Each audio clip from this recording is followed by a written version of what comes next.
మీకంతా కూడా గోచారరీత్యా గ్రహాల యొక్క స్థితిగతి కలయిక వాటి గమనము వాటి ప్రభావం అంతా కూడా మేషాది ద్వాదశ రాశుల వాళ్ళకి గోచార చక్ర ప్రకారంగా అంతా కూడా విశ్లేషణ చేయడం జరుగుతుంది.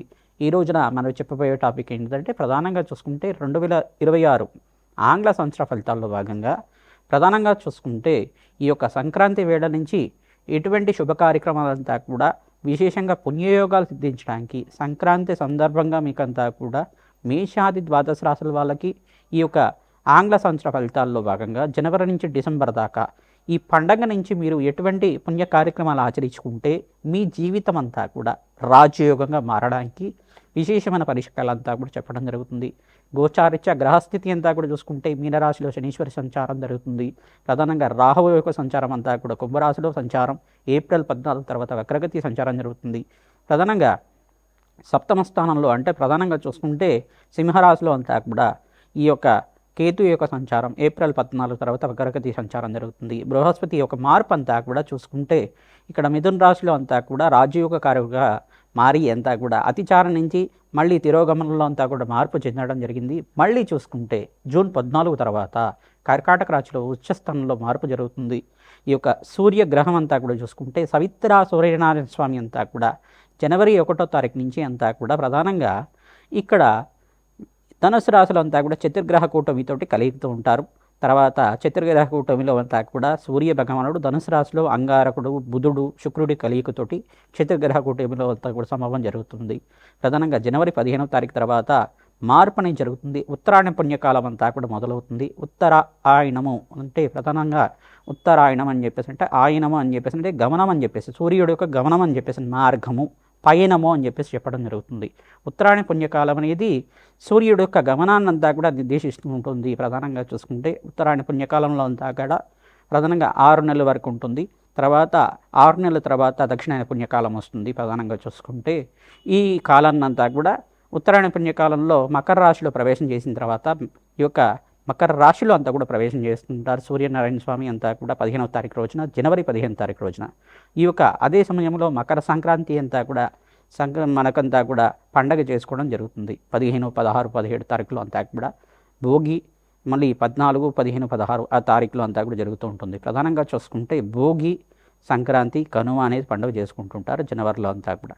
ప్రధానంగా చూసుకోవడం వల్ల ఈ యొక్క సంక్రాంతి వేళల్లో అంతా కూడా పాడి పంట అంతా కూడా పంటలు బాగా పండడం ప్రధానంగా రైతులకంతా కూడా విశేషంగా ధనధాన్యాది సమృద్ధి కలగడం ధాన్యలక్ష్మి అనుగ్రహం అంతా కూడా లభిస్తూ ఉంటుంది.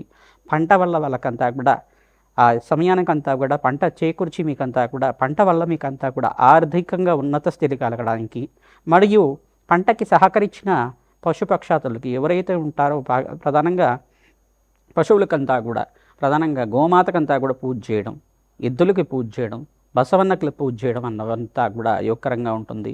భోగి రోజున భోగభాగ్యాలు లభిస్తూ ఉంటాయి. సంక్రాంతి రోజున అంతా కూడా ఈ యొక్క గొబ్బెమ్మలతో ముగ్గులంతా కూడా వేసుకొని ఆహ్లాదకరంగా బంధుమిత్రులంతా కూడా ఆనందంగా జీవితం జీవించడం వల్ల అన్యోన్యమైన ఆరోగ్యమైన జీవితము అష్టైశ్వర ప్రాప్తి కలుగుతుంది. ఇంట్లో ఆనందమైన జీవితం కళలందరూ కూడా నెరవేరడానికి ఆస్కారం ఉంటుంది. అష్టైశ్వర ప్రాప్తి కలగడానికి కులదేవత ఆరాధన ఆ రోజున చేస్తూ ఉంటారు. సంక్రాంతి వేళల్లో ప్రధానంగా కులదేవత ఆరాధన విశేషంగా ఉంటుంది.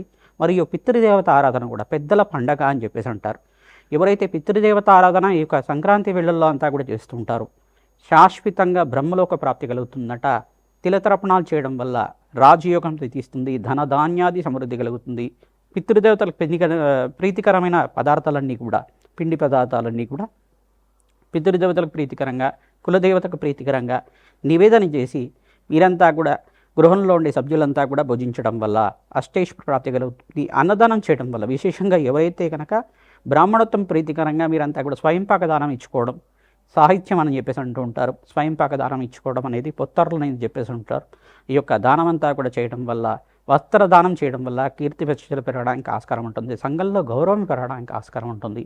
సంక్రాంతి వేళల్లో అంతా కూడా ఈ యొక్క పట్టణంలో కన్నా ప్రధానంగా పల్లెల్లో అంతా కూడా ఆహ్లాదకరంగా ఆనందంగా ఉండడానికి ఆస్కారం ఉంటుంది. ఎక్కువ ఈ యొక్క పట్టణాల్లో కూడా బంధువుల యొక్క సహాయ సహకారాలతోటి బంధువుల యొక్క ఆహ్లాదకరంగా ఆనందంగా ఉండడానికి అందరూ కూడా చేకూర్చి మంచి గీతాలు నృత్యాలు చేసుకుంటూ ఈ పండగనంతా కూడా అట్టహాసంగా అంతా కూడా మంచిగా ఆనందంగా ఉత్సవాలన్నీ కూడా చేయడానికి ఆస్కారం ఉంటుంది. ప్రధానంగా చూసుకుంటే సంక్రాంతి అనేది తెలుగు రాష్ట్రాలంతా కూడా చాలా పెద్ద పండగ, పెద్దల యొక్క పండగ అంటారు, పెద్ద పండగ అంటారు దీన్నంతా కూడా.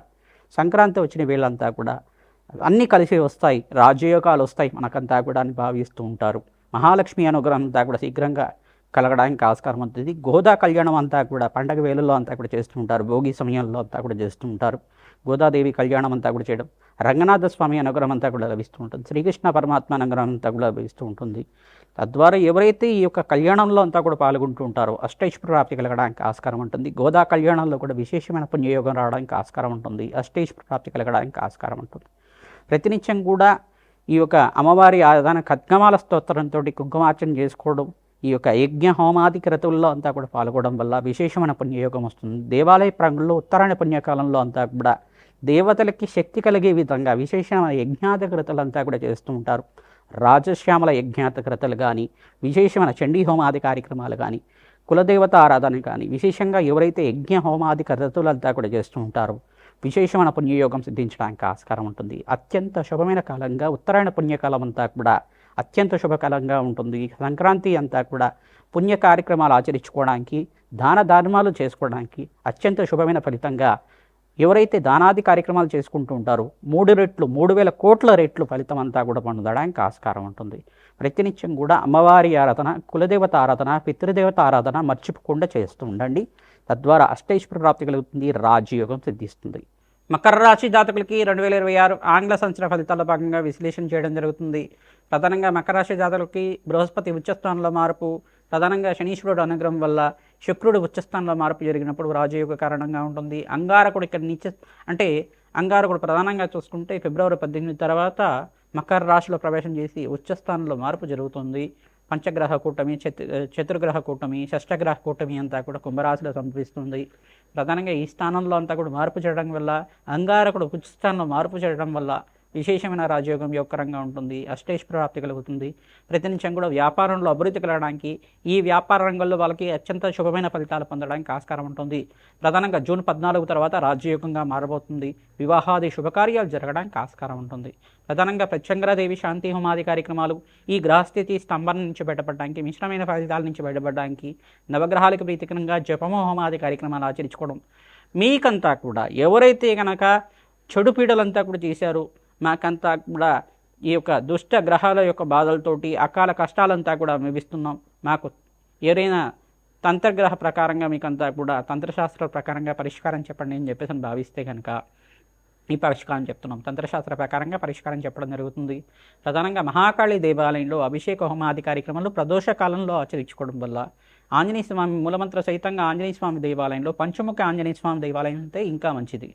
పంచముఖ ఆంజనేయ స్వామి దేవాలయంలో విశేషంగా మన్యసూక్త పారాయణ, తమలపాక పూజ, అరటి పండ్లతో పూజ చేసిన తర్వాత అరటి పండ్లతోటి యజ్ఞము హోమాది కార్యక్రమాలు ఆచరించుకోవడం వల్ల విశేషమైన పుణ్య ఫలితం కలుగుతుంది. ఎటువంటి దుష్టగ్రహ దోషాలంతా కూడా నివారణ అవ్వడానికి ఆస్కారం ఉంటుంది, పటాపంచలు అవ్వడానికి ఆస్కారం ఉంటుంది. హనుమత్ మూలమంత్ర సహితంగా జపము హోమాది కార్యక్రమాలు ఆచరించడం, వేద బ్రాహ్మణత్వంతో జపము ఆచరించడం వల్ల విశేషమైన పుణ్యప్రాప్తి కలుగుతుంది, రాజ్యయోగం సిద్ధిస్తుంది, సర్వగ్రహదోష నివారణ కలగడానికి ఆస్కారం ఉంటుంది. మన్యసూక్త పారణ, పవన సూక్త పారణ విశేషమైన పుణ్య ఫలితాలు పొందడానికి ఆస్కారం ఉంటుంది.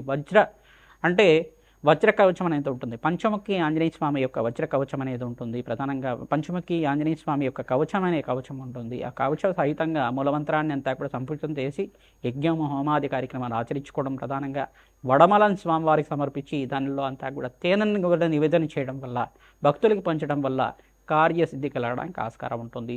ఎటువంటి దుష్టగ్రహ దోషాలున్నా కానీ పోతాయి. ప్రధానంగా చూసుకుంటే ఇటువంటి చెడు పీడలు కానీ దుష్టగ్రహ దోషాలు కానీ ఉంటే కనుక అవికంతా కూడా సర్వగ్రహ దోష నివారణ అవ్వడానికి ఆస్కారం ఉంటుంది. కార్యసిద్ధి, కార్య జయం కలగడానికి ఆస్కారం ఉంటుంది. ప్రధానంగా ఐటీ రంగంలో వాళ్ళకి అత్యంత శుభమైన ఫలితాలు పొందడానికి ఆస్కారం ఉంటుంది. టెక్స్టైల్ రంగంలో వాళ్ళకు కూడా అత్యంత శుభమైన ఫలితాలు పొందుతారు. ప్రధానంగా కల్చర్లో ఉండేవాళ్ళు, ప్రధానంగా ఫార్మర్స్ కానీ వ్యవసాయదారులు కానీ ప్రధానంగా మీకంతా కూడా మంచిగా 2 పంటలు యొక్కరంగా ఉంటాయి. ఈ సంవత్సరంలో అంతా కూడా 2 కానీ 3 కానీ యొక్కరంగా ఉంటాయి. ప్రధానంగా చూసుకుంటే గ్రహస్థితి ప్రకారంగా చూసుకుంటే యొక్కరంగా ఉంది. ప్రధానంగా చూసుకుంటే సినీ రంగంలో వాళ్ళు, చలనచిత్ర రంగంలో వాళ్ళు ప్రధానంగా మీకంతా కూడా రాజయోగంగా ఉంటుంది. ఎవరైతే కనుక మంచి అవకాశాల కోసం ప్రయత్నం చేస్తున్నారో మీకంతా కూడా బృహస్పతి అనుగ్రహం, శుక్రుడు అనుగ్రహం వల్ల, ఇక్కడ అంగారకుడు అనుగ్రహం వల్ల రాజయోగంగా మారబోతుంది. అత్యంత శుభమైన ఫలితాలు పొందుతారు. ఆకస్మిక ధన యోగం అంతా కూడా యోగకరంగా ఉంటుంది. ఈ యొక్క ప్రత్యంగర మూలమంత్ర సహితంగా యజ్ఞాది హోమాది కార్యక్రమాలు ఆచరించుకోవడం, రాజశ్యామల యజ్ఞాతి వ్రతాలు ఆచరించుకోవడం, నవగ్రహాలు ప్రీతికరంగా జపమ హోమాది కార్యక్రమాలు ఆచరించుకోవడం వల్ల ఈ సంవత్సరం అంతా కూడా రాజయోగంగా మారుతుంది. మేషాది ద్వాదశ రాశుల వాళ్ళకి 2026 ఆంగ్ల సంవత్సర ఫలితాల్లో భాగంగా సంపూర్ణ విశ్లేషణ అంతా కూడా చేయడం జరిగింది. ప్రధానంగా చూసుకుంటే ఈ 5 గ్రహాలంతా కూడా రాజయోగానికి కారణమవుతాయి. ప్రధానంగా మీకంతా కూడా ఈ సంవత్సరం అంతా కూడా 5 గ్రహాలంతా కూడా అన్ని రాశుల వాళ్ళకి యోగకరంగా మారబోతున్నాయి. ప్రధానంగా బృహస్పతి, శుక్రుడు, అంగారకుడు మరియు శనీశ్వరుడు, సూర్య భగవానుడు ఈ గ్రహాలన్నీ కూడా యోగకరంగా మారబోతున్నాయి. తద్వారా ఆర్థికంగా ఉన్నత స్థితి కలగడానికి, అష్టైశ్వర ప్రాప్తి కలగడానికి ఈ గ్రహాలకంతా కూడా జపము హోమాది కార్యక్రమాలు మేషాది ద్వాదశ రాశుల వాళ్ళు మీరంతా కూడా జన్మజాతకం ప్రకారం కావచ్చు, గోచార చక్ర ప్రకారంగా కావచ్చు, మీరు ఈ గ్రహాలకి విశేషమైన శాంతులు ఆచరించుకోవడం వల్ల ఆకస్మిక ధనవయోగం, ధనలాభాలంతా కూడా సిద్ధించడానికి ఆస్కారం ఉంటుంది. విశేషంగా ఈ ఉత్తరాయణ పుణ్యకాలంలో ఎవరైతే కనుక సంక్రాంతి వేళల్లో అంతా కూడా విశేషంగా పితృదేవత ఆరాధన ఆచరిస్తూ ఉండాలి. తిలతర్పణాలు, తిలహోమాలు ఆచరించడం, పితృదేవతల ప్రీతికరంగా విశేషమైన వివేదనంతా కూడా చేయడం, పిండి పదార్థాలన్నీ కూడా ఆచరించడం, మీ యొక్క బ్రాహ్మణత్వం ప్రీతికరంగా మహావిష్ణు స్వరూపంగా బ్రాహ్మణత్వంకంతా కూడా స్వయంపాక దానం చేసుకోవడం, కూష్మాండ దానం చేయడం, వస్త్రదానం చేయడం, దక్షిణ దానం చేయడం ప్రధానంగా అంతా కూడా యోగకరంగా ఉంటుంది, రాజయోగ కారణంగా ఉంటుంది. ప్రధానంగా ఎవరి జాతకంలో గనక గ్రహస్థితి మెరుగ్గా లేదు, మాకంతా కూడా శత్రుభయాలు ఉన్నాయి, ప్రధానంగా మాకంతా కూడా చెడుపీడ జరిగింది అనేది ప్రభావంగా ఉంది అని చెప్పేసి బాధపడుతుంటే కనుక మీరు తంత్రశాస్త్రంలో చెప్పిన ప్రధానంగా మీరంతా కూడా ఆచరించండి. మహాకాళి పుణ్యక్షేత్రాలు దర్శనం చేసుకుంటూ ఉండండి. మహాకాళి పుణ్యక్షేత్రంలో నిద్ర చేయడానికి ప్రయత్నం చేయండి. విశేషమైన పుణ్యప్రాప్తి కలగడానికి ఆస్కారం ఉంటుంది. ఆంజనేయ స్వామివారి దేవాలయంలో కూడా నిద్ర చేయడానికి ప్రయత్నం చేయండి. ఎటువంటి గ్రహ దోషాలు ఉన్నా కానీ నివారణ అవుతూ ఉంటుంది. మన్యసూక్త పారాయణం ఆచరించాలి. పవమాన సూక్తం అనే సూక్తం ఉంటుంది. ఆ సూక్తంతో విశేషమైన హోమాది కార్యక్రమాలు ఆచరించుకోవడం విశేషమైన పుణ్యప్రాప్తి కలగడానికి ఆస్కారం ఉంటుంది. వడమాలను సమర్పించి తేనెను కూడా నివేదన చేయడం వల్ల ఆంజనేయ స్వామికి ప్రధానంగా సింధూర అభిషేకాది కార్యక్రమాలు ఆచరించుకోవడం వల్ల ఆంజనేయ స్వామి అనుగ్రహం వల్ల సకల దుష్టగ్రహ పీడలంతా కూడా పోవడానికి ఆస్కారం ఉంటుంది. శ్రీమాత్రే నమః.